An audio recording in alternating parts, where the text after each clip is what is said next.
Hello, Davies! For today's video, ipapakita ko sa inyo kung paano ko ginawa ito cute na coffee table na ito for dollhouse.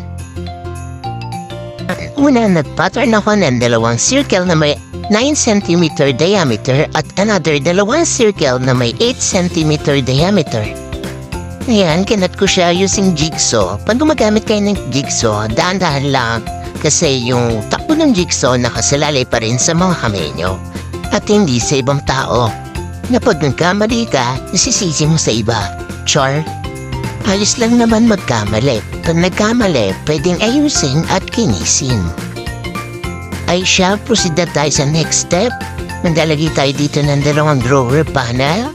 Ito yung magiging guide natin para sa ating drawers.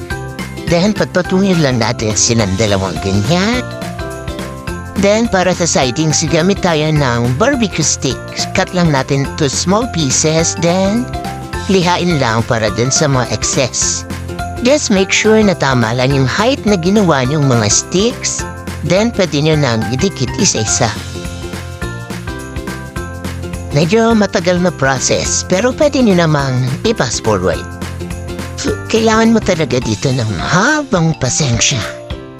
Tulad ng pagpapasensya mo sa kanya. Char, saan ba galing yun? At ngayon naman, kabit na natin yung mga legs. Kailangan natin sila ipako para tumibay.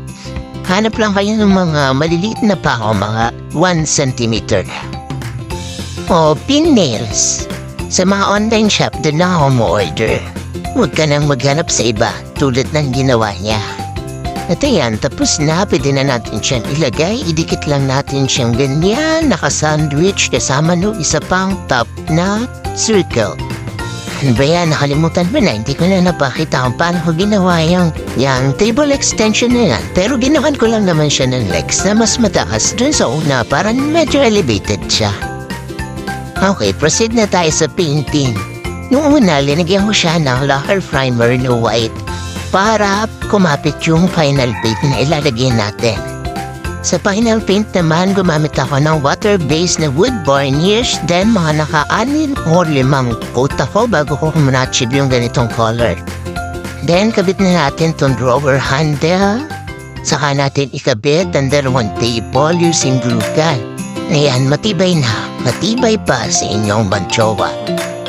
Char, thank you for watching.